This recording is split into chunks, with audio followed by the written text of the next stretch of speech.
Beyond Stardom this time, a collection of high flyers who thrive on diversity.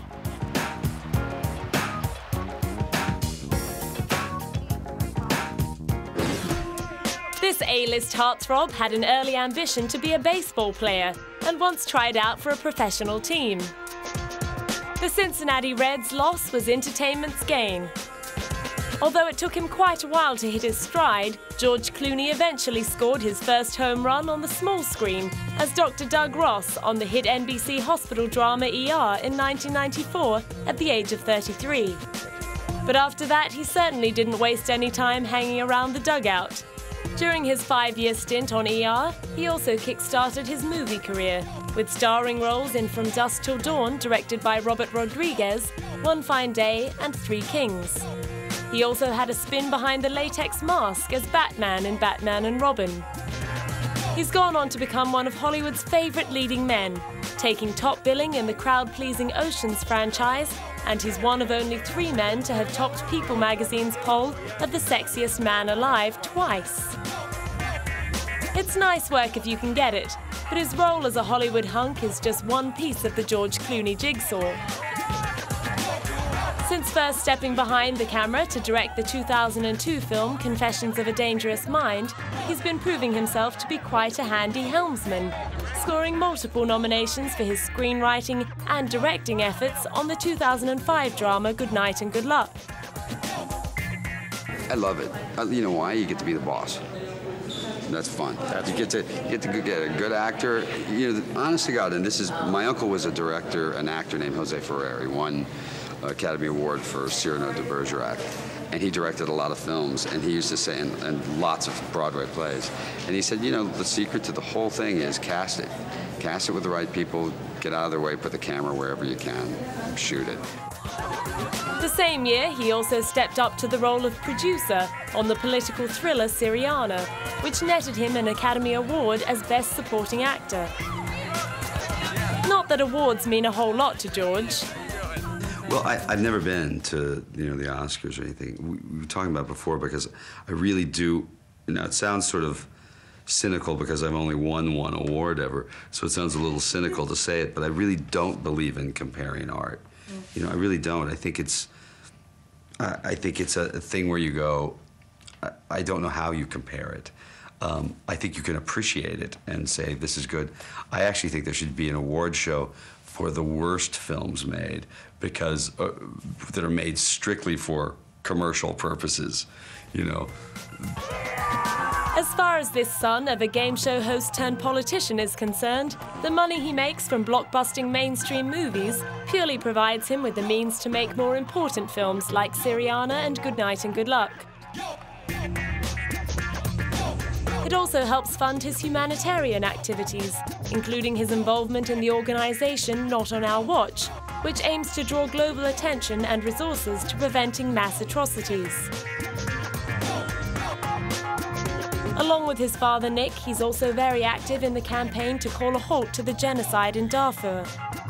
There's no easy answer to this, but what we cannot do is turn our heads and look away and hope that this will somehow disappear, because if we do, they will disappear, and an entire generation of people will be gone, and then only history will be left to judge us, like Rwanda and like the Balkans, Cambodia.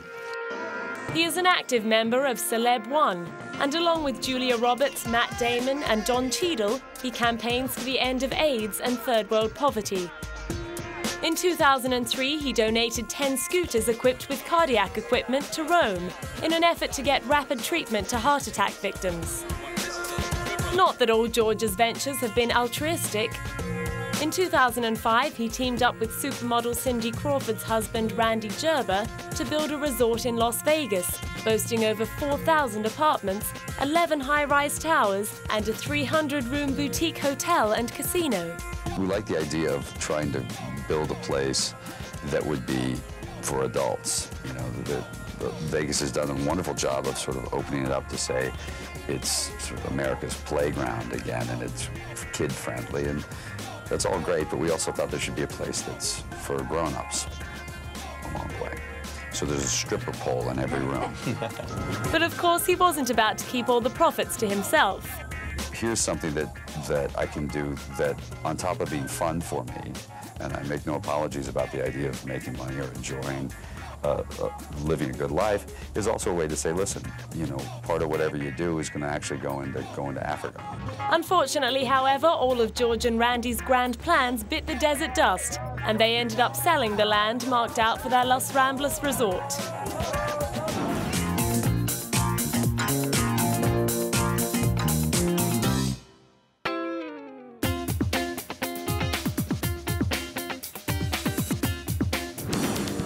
In 1964, this actress-activist did a screen test for the part of Liesl von Trapp in the big-screen blockbuster The Sound of Music. Although she didn't land the part, she went on to star in the primetime American soap opera Peyton Place as the news editor's waif-like niece, Alison Mackenzie.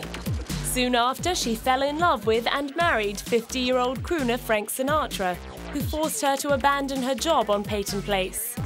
He also tried to make her walk out on her career-making role in Roman Polanski's classic horror Rosemary's Baby to work on his own movie The Detective. When she refused, he reportedly served her with divorce papers in front of the cast and crew. Mia's next marriage to pianist Andre Previn saw the birth of her passion for adopting underprivileged children.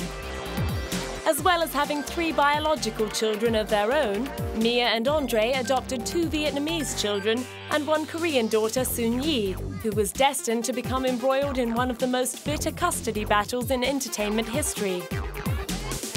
At the age of 17, Soon-Yi embarked on a sexual relationship with Mia's 53-year-old long-term partner, Woody Allen. Although Mia and Woody had never married, they had 1 biological child together and adopted 2 more. During the lengthy 1992 court case, Mia alleged Woody had molested their 7-year-old adoptive daughter, Malone. She also called his conduct with Soon-Yi inappropriate and won custody of their children. Since then, Mia has been ploughing all her energy into a raft of important humanitarian causes, chief among which has been the battle to end the violence in Sudan's Darfur region. After 3 trips to the region on visits to refugee camps, she put the onus on China, as Khartoum's top oil customer, to use its economic influence to galvanize the Sudanese government into positive action. Genocide is expensive business. The government has purchased attack helicopters, Antonov bombers, built 2 munitions factories. They have armed and trained their proxy militia, the Janjaweed. And vehicles, all of this is expensive, and all of this is coming from Chinese money. So now we look to China. China is hosting the 2008 Olympic Games, and their slogan for the Games is "One World, One Dream." But there is one nightmare that China must not be allowed to sweep under the rug, and that nightmare is Darfur. To ram the message home in August 2007, she waved off an Olympic torch-style relay through genocide-afflicted countries. And I think they should be seen by everyone, lest with the passage of time, anyone deny that this happened and how it happened. This is the purest documentation from the children themselves. She took her message to Bosnia, calling on survivors of the 1995 Srebrenica massacre, which left more than 20,000 dead, to add their voices to the cause. And on her miafarrow.org website, dedicated to humanitarian and advocacy information, she refers to the Beijing Games as the genocide and blood-drenched Olympics. The site also contains a photo diary of the conditions faced by starving refugees, as well as a list of ways to help. Mia recently showed the same level of dedication in backing long-term friend Roman Polanski's libel action over an allegation that the director propositioned another woman in the wake of the horrific death of his film star wife Sharon Tate and their unborn child. The Vanity Fair article in question had stated that Roman had attempted to pick up a Norwegian model at Elaine's restaurant in New York a week after the murder, claiming he would make her the next Sharon Tate. Roman won the case and was awarded £50,000 in damages, but commentators were stunned not only by the court's decision, but also by Mia's willingness to defend the reputation of a man who had confessed to having sex with a 13-year-old girl in 1997. When she's not out campaigning on behalf of others, Mia still makes the odd appearance on the big screen. In fact, in the 2006 remake of the 1976 chiller The Omen, critics were quick to single out her performance as the film's only saving grace in her role as the evil nanny, Mrs. Baylock. Filmcritic.com proclaimed it's Mia Farrow who steals the show, while the Seattle Post-Intelligencer wrote that she was chillingly believable as the sweet-talking nanny from hell. At the film's New York premiere, Mia revealed the secret to her character's success. John, our director, said he wanted to cast me because I didn't look scary, and he wanted the audience and the characters in the movie not to suspect. I mean, who's going to hire a scary-looking nanny?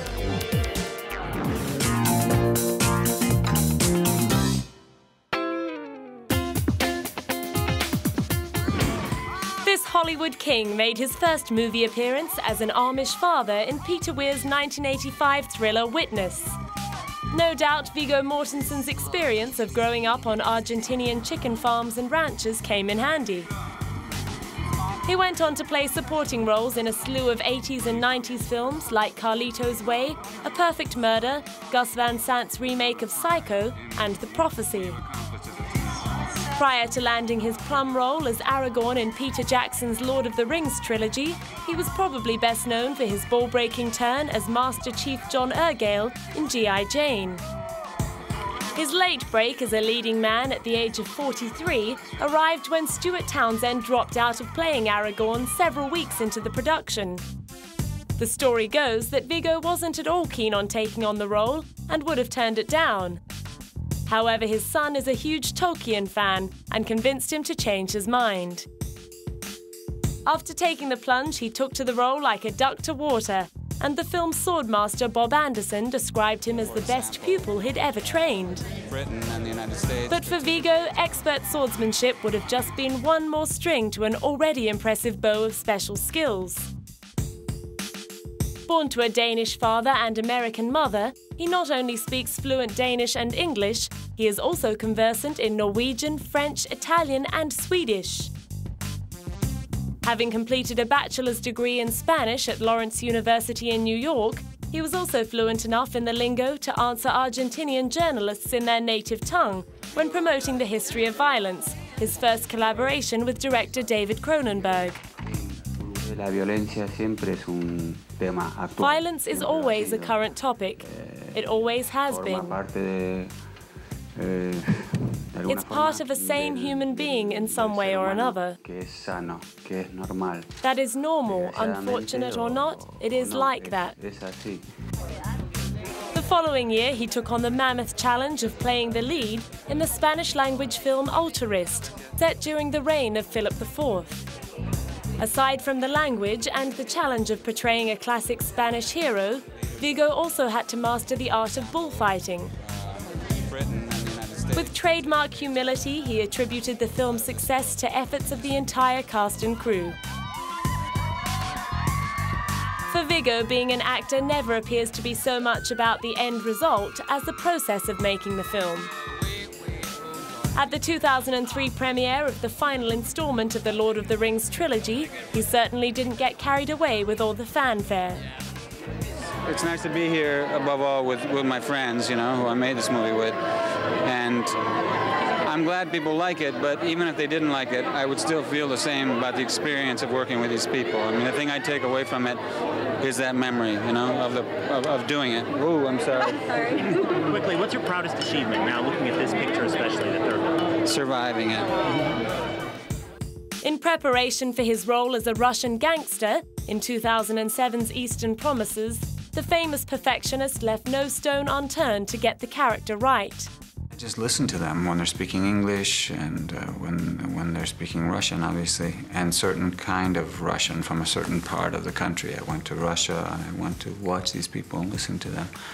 All of the things affected the way I speak, and I think that it's interesting what happens. I mean, I've done movies also in Spanish, a certain kind of Spanish, and I find that when you speak a different language or you use a different accent, even in English, it affects your physiognomy, your face, your body language. It changes things. It helps you. He also relied heavily on his close professional relationship with director David Cronenberg. What's essential is how much you trust your director, how much you respect their intelligence and their taste, you know, frankly. In the case of Cronenberg, I trust him completely. Having worked with him before on History of Violence, I knew that he was a true artist and a great observer of human behavior. I felt safe, you know.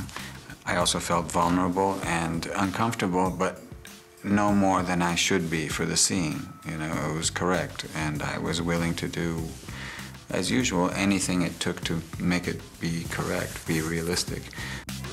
The result was a critically acclaimed film and a highly lauded performance from Viggo, with legendary film critic Roger Ebert prompted to declare that his nude fight scene in a London bathhouse would go down as a benchmark in film history.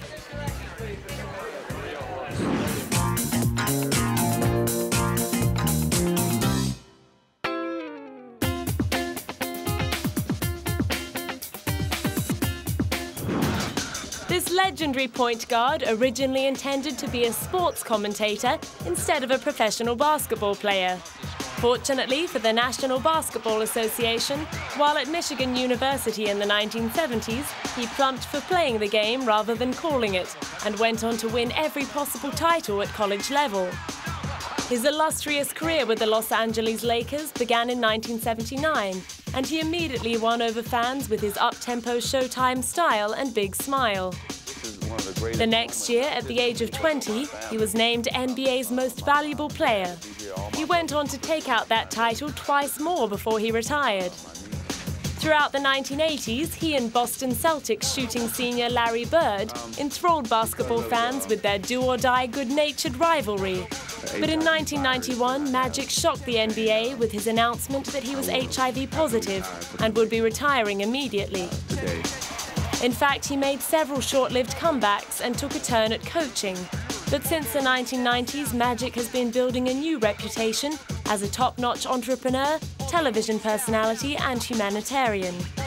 At the 20th anniversary of his annual charity extravaganza, producer Quincy Jones summed up the smiling giant from Michigan. Very tall, very talented, very visionary, you know. He's got it all. He gets it. Whatever it is, he gets it. Rapper Ludacris was even more effusive. Multifaceted entrepreneur, very great person, you know. I've been looking up to him since I was a kid, and I mean, he's done nothing but grow over all these years, so it feels great to be here and just to be a part of something great. For his Midsummer Midnight Magic event, he packs in friends from the worlds of entertainment, sport and business, and asks them to dig deep to help improve the lives of those less fortunate, both at home and overseas. So ladies and gentlemen, please. What we do is we address all the health, financial needs, and social needs of minorities across the country. We have 225 minorities on scholarship across the country right now. We have 20 Magic Johnson Technology Centers because most minorities cannot own a computer in their home, so we give them access to one. We continue to give away about 40 to 50,000 toys each Christmas to children that normally wouldn't have a Christmas. We continue to bring Disneyland to those who can't go to Disneyland. As well as dedicating himself to improving the lives of underprivileged children through his Magic Johnson Foundation, for the past decade and a half he's been using his own HIV status as a tool for raising awareness of HIV/AIDS. After admitting that he contracted the virus by having unprotected casual intercourse, his wife Erlitha has stood by him and supports him in his tireless campaign to spread the word about the importance of safe sex. He's also outspoken on the need for HIV-positive people to lead healthy lifestyles to stave off the development of full-blown AIDS.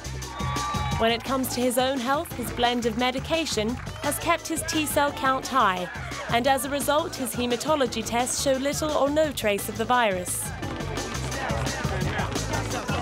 Free of it means nothing in your body, and I'm not saying that I'm HIV-free because I'm not. But it's just laying, sleep, and it can be sleep forever, you know. So we're just gonna keep our fingers crossed, keep praying, and keep doing, you know, what I'm doing. He helps to fund his humanitarian efforts with frequent motivational speaking gigs worth $60,000 a pop. He has also built a business empire by setting up movie theaters and coffee shops in minority inner-city areas like Harlem, and considers himself a very lucky man. People don't get to have 2 lives or 3 lives like me. I'm having my second life. My second life has been business.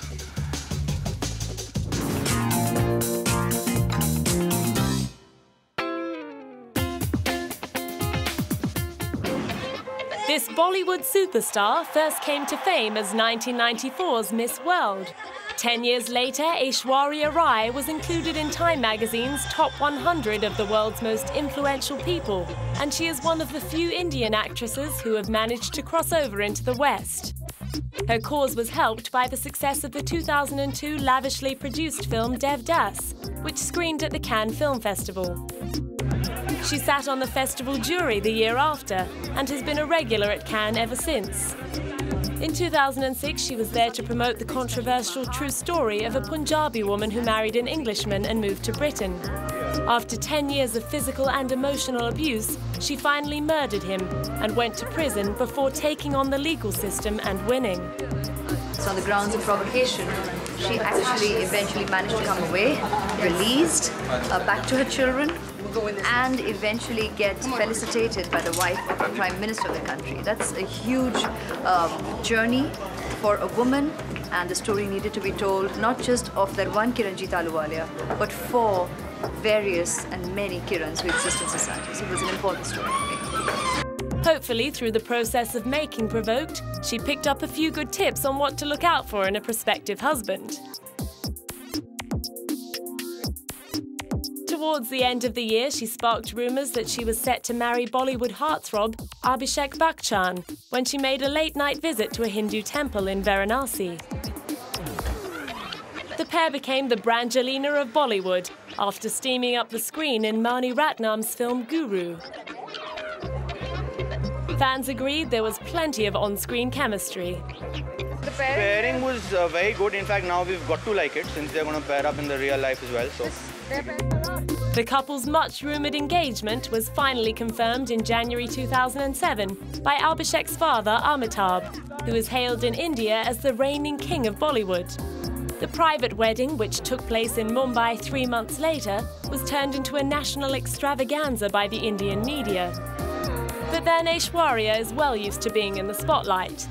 In 2004, crossover popularity was honoured when she became the first Bollywood star to be cast in wax in London's Madame Tussauds Museum. And in 2007, her jet-setting likeness set off on a trip to the Big Apple. She's an international star that supersedes everywhere, but she's Miss World, and she happens to be coming here to New York for a short period of time. Meanwhile, the real Aishwarya Rai lends her profile to a wide range of good causes and campaigns. In 2004, she signed up to promote the Taj Mahal's chances of squeezing onto an updated list of the 7 wonders of the world. People all across the world absolutely treasure the love story of this monument, absolutely adore this monument, and without a doubt, it is one of the wonders of the world. It hasn't been documented. This is the one opportunity to do so. And what better year than the 350th anniversary of the Taj Mahal. So God bless, and here's wishing it on the list. The wishing worked, and the Taj made the cut, along with the pyramids and the Great Wall of China.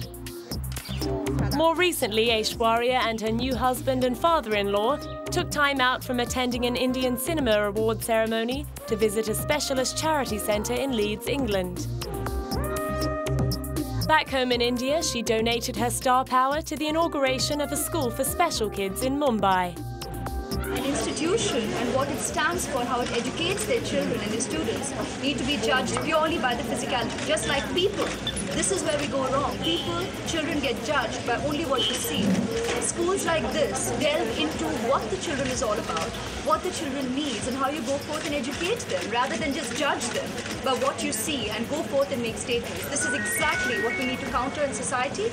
with our children and with people all around. This attitude needs to change.